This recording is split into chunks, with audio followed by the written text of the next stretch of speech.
Hoćemo da idemo, čitamo sad knjigu pa ćemo posle jesti. Posipujemo u tanjir i možete ići gore. Evo meso. Mama, evo meso. Meso.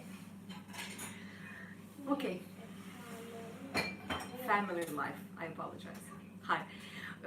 Will you please leave me a comment so that I can see who's there? Cheer me up a little bit. I'm nervous, as always. It's not easy to do a live YouTube video. I don't know. I can see there are 7 people watching, but I have no idea who you are. Who are you? Ko si ti? Kako se zoveš? Znam da je tu Sara. Znam da je tu Ivon, nadam se. Imamo još 1 minut pre nego što zvanično krenemo. Biće tu još ljudi. Voljela bih da mi napišete neki komentar. Jedan komentar, molim. Napišite nešto. Odakle zovete?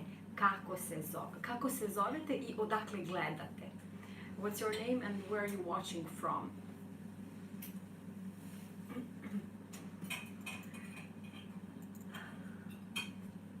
If this is the first time you see me, ja sam Magdalena. I'm Magdalena from Serbian Courses, Serbian language teacher. And today I want to talk about my plans and ideas for 2020. We say 2020 in Serbian, 2020. And I will talk about daily routines in Serbian slowly so that you can use that as a listening practice. Now, if you're still hesitating about this beginner Serbian, I have to tell you today is the last day of the winter offer on my website, so head on to the website, to serbiancourses.com, and use this opportunity to learn Serbian in 2020. And I will tell you why. Because I'm going to make these live videos on a regular basis. I will try to make something like a podcast for Serbian language learners, where I will talk about either I will be explaining grammar, and I think probably in the English language, and some Serbian, or both things, and I will talk about some topics in Serbian to help you practice and your listening skills. Learn some vocabulary, and of course I would have to write the vocabulary for you to listen. I will still have to think about how to organize all that.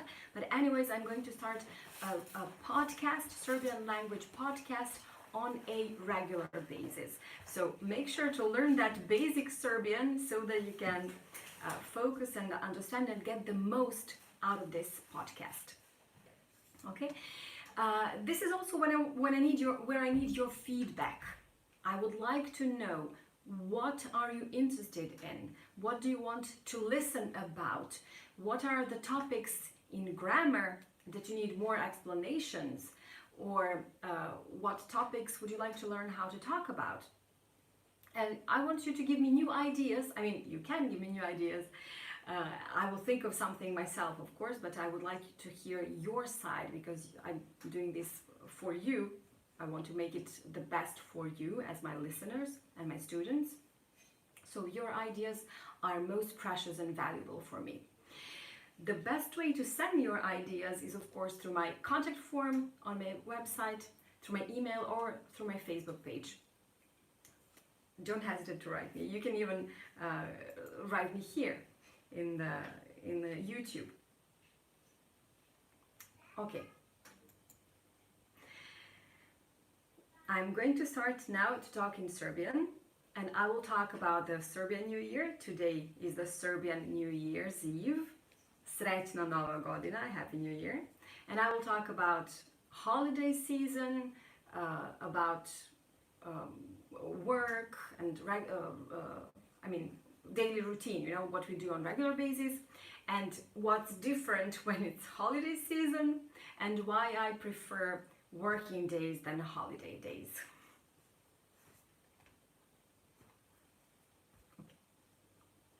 Danas je Srpska Nova Godina. Srpska Nova Godina. Ali danas je običan radni dan u Srbiji. Srpska Nova Godina nije neradan dan. Sutra je također radni dan, svi radimo, nije neradan dan. 1. januar i 2. januar su neradni dani u Srbiji.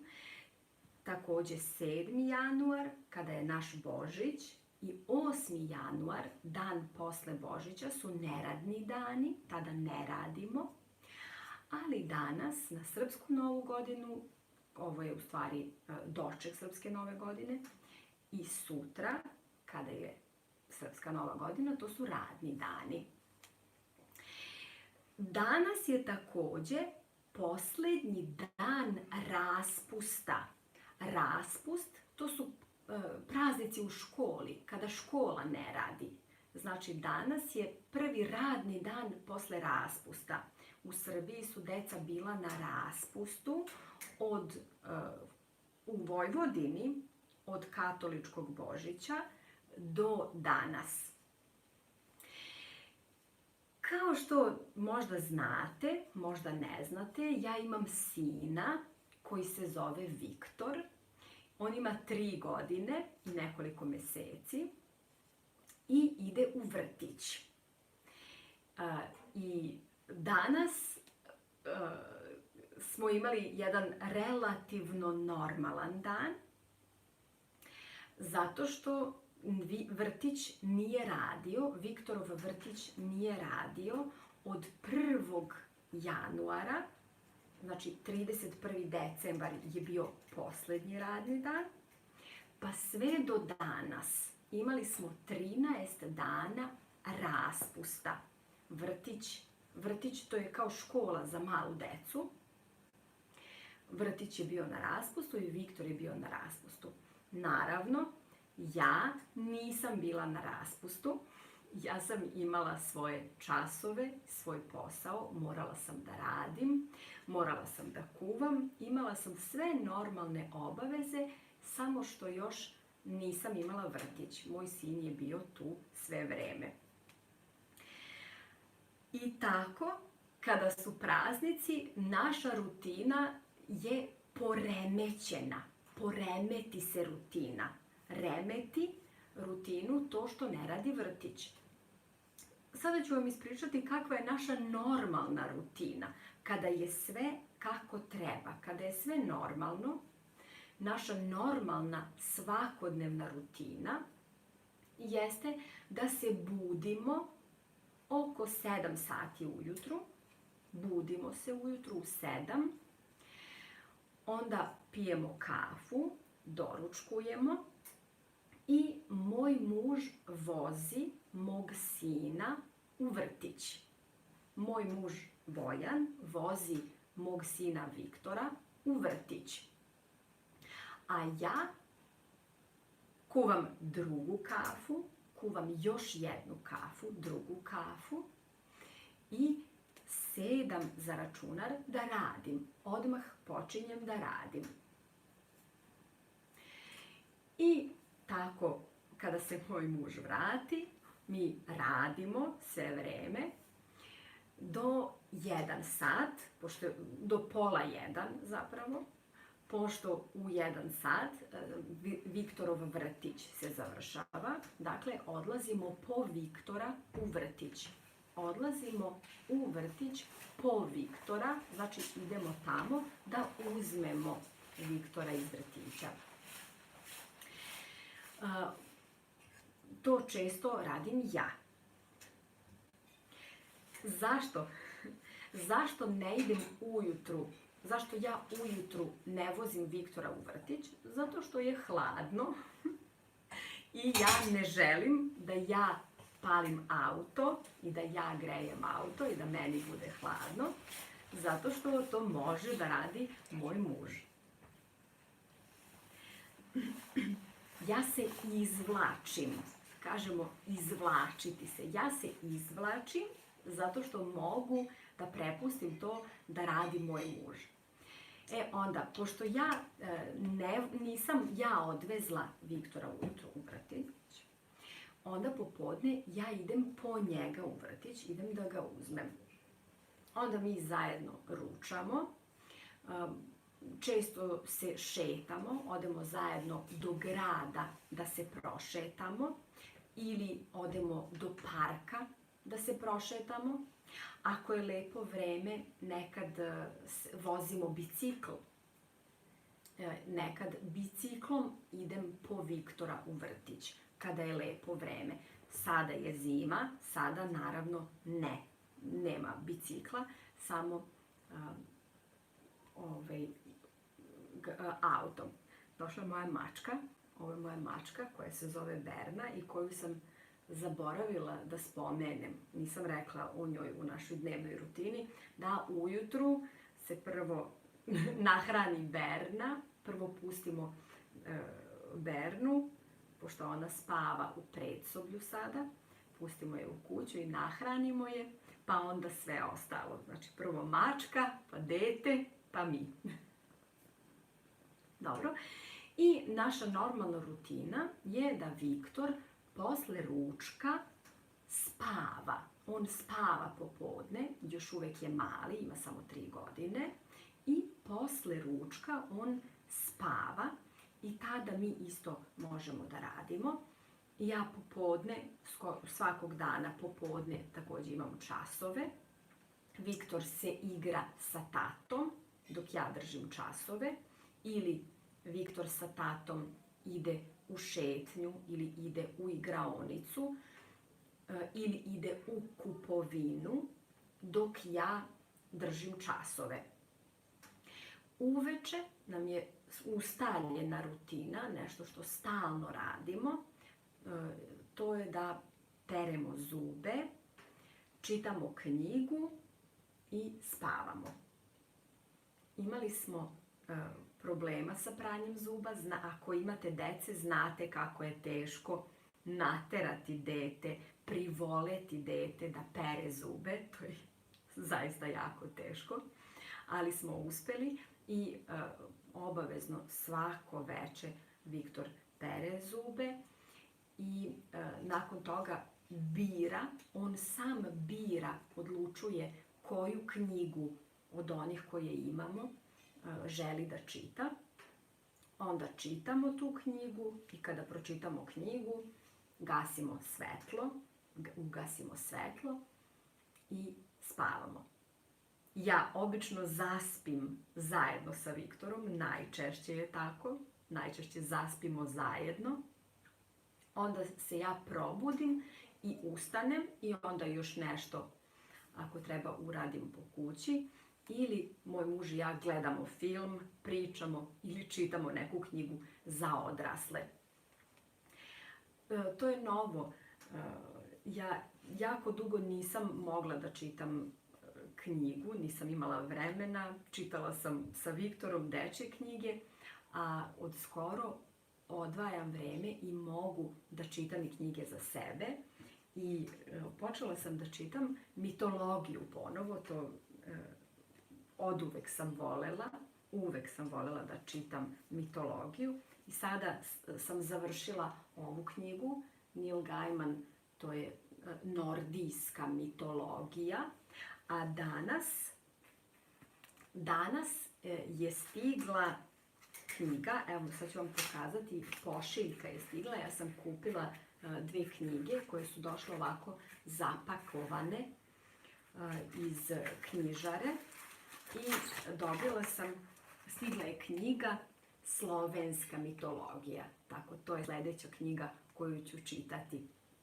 To je stiglo za mene i za Viktora je stigao, ovo je Svemir, za Viktora Svemir je stara knjiga, to je ranije stiglo, a danas je stigla ovakva knjiga, isto Mali istraživači, edicija Mali istraživači, ali o dinosaurusima.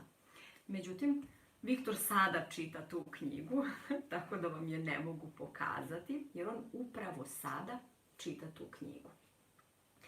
I to je naša normalna rutina.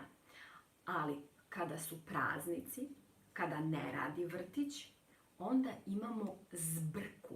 Sve je zbrkano, konfuzija je, zbrka nastane u našoj dnevnoj rutini. I tada ujutru teško je raditi, ne može se raditi kada imate malo dete u kući, malo dete koje traži da se sa njim čita, da se sa njim radi, traži pažnju ili samo ga čujete da ono stalno nešto priča i stalno je tu, tako da se ne možete fokusirati. Zato su za mene praznici jako teški, jer za vreme praznika, za vreme raspusta, kada ne radi vrtić, ja imam sve obaveze, sve zadatke koje sam i ranije imala. Moram da radim ono što radim i kada nisu praznici. A osim toga, još i nema niko drugi da brine o mom detetu, pa moram ja i to da radim. Danas smo se konačno vratili u normalu. Danas je konačno bio prvi radni dan posle praznika. I danas kako je izgledao dan? Probudili smo se ujutru, moj sin i ja se obično zajedno budimo, ili se on prvo probudi, pa onda mene probudi. Ustanemo, postavimo doručak, iznesemo, stavim na sto šta želi da jede, ugrejemo mleko, dobro je da deca piju toplo mleko, zato ugrejem mleko i stavim nešto, ili skuvam kačamak ili palenta, to je neki tipičan doručak koji moj sin jako voli, palenta ili kačamak. Tako danas smo se probudili, on je počeo da doručkuje, ja sam skuvala kafu, njemu sam ugrela mleko, on je popio mleko, onda smo malo čitali, onda smo učili matematiku. Viktor uči da napiše broj 1, broj 2 i broj 3, to je njegov zadatak. Ovih dana to vežba da rukom piše crte, jedna kosa, jedna uspravna. I pokazat ću vam, imamo hrapave brojeve. Samo malo, ovde su mi hrapavi brojevi koje smo isto napravili od palente. Stavi se lepak na broj i zalepi se palenta ili kačamak. I to su hrapavi brojevi, tako da dete može da oseti broj fizički, da oseti kakav je broj. Imamo broj 1 i broj 2 i broj 3 nam je od šećera. Ovde je šećer. Broj 3 je od šećera. Samo malo da provjerim, ovde je sve u redu? Jeste, sve je u redu. Ok. Dobro. Znači, Viktor je danas učio brojeve, učio je da piše 1, 2 i 3 i onda ga je moj muž odveo u vrtić, odvezao zapravo. Kad kažemo odveo, onda se pretpostavlja da su hodali, ali pošto su išli autom, pošto je vozio auto, muž je vozio auto i zato kažem, on je odvezao Viktora u vrtić. Onda smo mi radili, ja sam planirala šta ću raditi ove godine i ovog meseca, kako ću organizovati svoje dane, kako ću organizovati podučavanje srpskog jezika i pripremala časove, pregledala domaće zadatke. Onda sam otišla po Viktora u vrtić, otišla sam po njega da ga uzmem iz vrtića, otišla sam po njega u vrtić, pokupila sam ga iz vrtića, pokupila sam Viktora iz vrtića i onda smo otišli u grad. Otišli smo do grada u biblioteku. Parkirala sam auto u centru zato što sam znala da neću se dugo zadržati, da nećemo dugo ostati u gradu. Onda sam parkirala u centru, parkirala sam u crvenoj zoni, zato što je jako hladno na polju i nisam želela da parkiram daleko od biblioteke, zato sam parkirala u crvenoj zoni, blizu biblioteke. Otišli smo u biblioteku, a usput do biblioteke smo trčali. Trkali smo se do biblioteke, trkali smo se ko će brže trčati, ja ili Viktor. I utrčali smo u biblioteku, ušli smo u biblioteku i vratili smo knjige, ali smo jako kasnili. Zato što su bili praznici i zato što je naša rutina bila poremećena, jako smo kasnili. Kasno smo vratili knjige u biblioteku. Dugo su bile kod nas i zato smo se izvinili bibliotekarki. Rekli smo bibliotekarki, izvinite što kasnimo. Izvinite što kasnimo sa vraćanjem knjiga. Onda smo pozajmili nove knjige. Viktor u dečjoj biblioteci, u biblioteci za decu, može da pozajmi 5 knjiga. To se čini jako puno, ali pošto su to dečje knjige, to nije mnogo. 5 knjiga za 2 nedelje, ima pravo 2 nedelje da zadrži knjige, posle 2 nedelje mora da ih vrati. 5 malih dečjih knjiga za 2 nedelje uopšte nije mnogo. Viktor je želeo knjige o gusarima. Želeo je da sazna ko su to gusari ili ko su pirati. I mi smo našli 2 knjige o gusarima, gusari su pirati, i jednu knjigu Petra Pana za srpsku decu, ali na engleskom. I pozajmili smo i Petra Pana, Petar Pan. Petar Pan, to je knjiga koju svi sigurno znate, ima i crtani.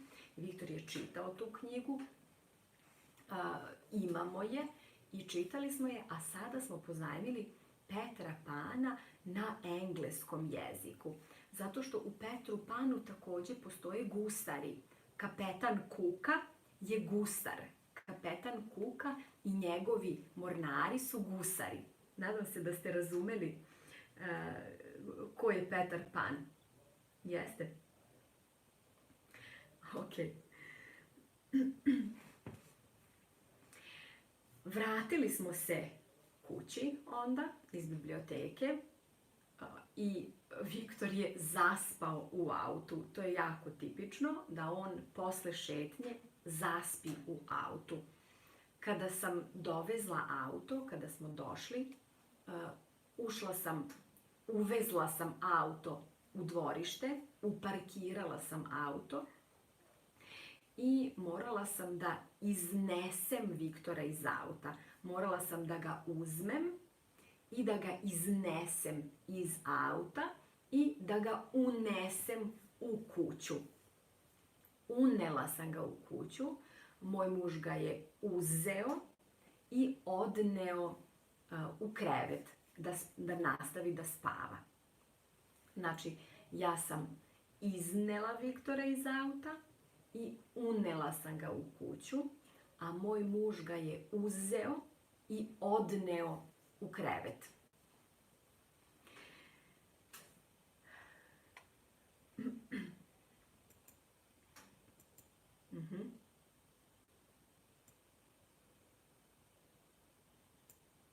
Ok. Pročitala sam šta piše Donna Reed, da je njen tata bio Srbin, da joj nedostaje srpski jezik, spelling je pomogao. Aha, Danica, Donica, Danica verovatno, Danica sa A, ja bih očekivala. Danica je srpsko ime, Danica, A. Ok. Dobro. I današnji dan još traje. Nije se još završio. Sada kad završim sa ovom pričom sa vama, Danas kad završim ovu priču sa vama, postavit ću sto za ručak i sešćemo svi zajedno za sto da ručamo. A posle toga ja onda moram da držim čas, imam čas, moram da održim čas, za to vreme Viktor će se igrati sa svojim tatom, a posle toga uveče nastavljamo našu redovnu dnevnu rutinu. Još sam htjela da vam kažem na kraju, možda ste primetili, možda niste primetili, zavisi na kom ste nivou u srpskom jeziku. Kada govorimo o normalnoj rutini, o nečemu što radimo svakog dana, iznova i iznova, onda možemo da koristimo bilo perfektivne, bilo imperfektivne glagole. Ako ne znate šta su perfektivni, šta su imperfektivni glagoli, ostavit ću link ispod ovog videa i to sam objasnila, pa ćete saznati. Možete da koristite, dakle, imperfektivne glagole za nešto što se ponavlja, što je rutina, što radimo svakog dana. Ali isto tako koristimo normalno perfektivne glagole. Ako koristimo perfektivne glagole, onda je naša priča dinamična. To što govorimo je zvuči aktivno i dinamično. Radnje se smenjuju, glagoli se smenjuju jedan za drugim. Mi svako jutro ustanemo, to je perfektivni glagol, ustanemo u 7 sati, ja skuvam kafu, dam Viktoru doručak, popijemo kafu, Bojan odveze Viktora u vrtić. To su sve perfektivni glagoli i moja priča je dinamična. To je jako tipično za naraciju, kada pričamo o tome šta se događa. Da koristimo perfektivne glagole kada bi neko očekivao imperfektivne. Kada pričamo o tome šta smo danas radili, opet mogu da koristim bilo perfektivne, bilo imperfektivne glagole. Ja sam koristila imperfektivne glagole. Da? Išli smo u biblioteku, ili perfektivne. Dobila sam knjige, stigle su knjige, poštar je doneo knjige. Ili otišla sam po Viktora, uzela sam Viktora iz vrtića, pokupila sam ga, odvela sam ga u biblioteku. Znači, jako tipično za dnevnu rutinu, za svakodnevno šta se nešto događa, za svakodnevne događaje kada opisujemo, u stvari, narativno opisujemo događaje, koristimo perfektivne glagole. Naročito ćemo koristiti perfektivne glagole ako kažemo svaki dan, uvek. Znači neki prilog, neki adverb, neki prilog koji pokazuje da je to frekventna aktivnost, nešto što se stalno ponavlja, stalno se događa, ponovo, puno puta, redovno. Ok. Dobro, to je za danas otprilike to. Opisala sam vam naš dan u mojoj porodici, otprilike i svoj dan, kako izgleda naša rutina. A sada, kakva je vaša rutina? Opišite svoju rutinu, to je odlična vežba. Kakva je vaša rutina svakodnevna? Šta vi radite svaki dan? U koliko sati se budite? Da li prvo pijete kafu ili prvo doručkujete? U koliko sati idete na posao? Kada se vraćate s posla? Gde ručate? Šta ručate? U koliko sati ručate? S kim ručate? Šta radite uveče? Šta radite posle? Šta radite pred spavanje? U koliko sati idete na spavanje? Koliko sati spavate obično? Tako, puno mogućih pitanja, puno mogućih ideja da se opiše svakodnevna rutina svakog od nas. Onda dodatna vežba, šta ste radili danas, šta ste radili nekog dana kada ste imali zbrku, kada je bio zbrkan dan, kada je vaša rutina bila zbrkana. To je sjajna vežba da opišete i da napišete, možete da napišete ovdje u komentarima ili na Facebook grupi, u komentarima ispod videa recimo i tako, ja ću svakome dati feedback ili povratnu informaciju o tome ako treba ispraviti neke greške koje su baš kritične i tako. Još jednom hvala, još jednom ja sam Magdalena sa sajta Serbian Courses i hvala vam što me pratite, hvala što ste tu, posjetite Serbian Courses. Ako još uvijek oklevate, if you're still hesitating about the beginner's course, please, today is the last day, so go there, register and let me know what you decided. And yeah, thank you. Hvala puno. Vidimo se ponovo u novoj godini. Srećna vam nova godina. Srećna svima srpska nova godina. Ćao.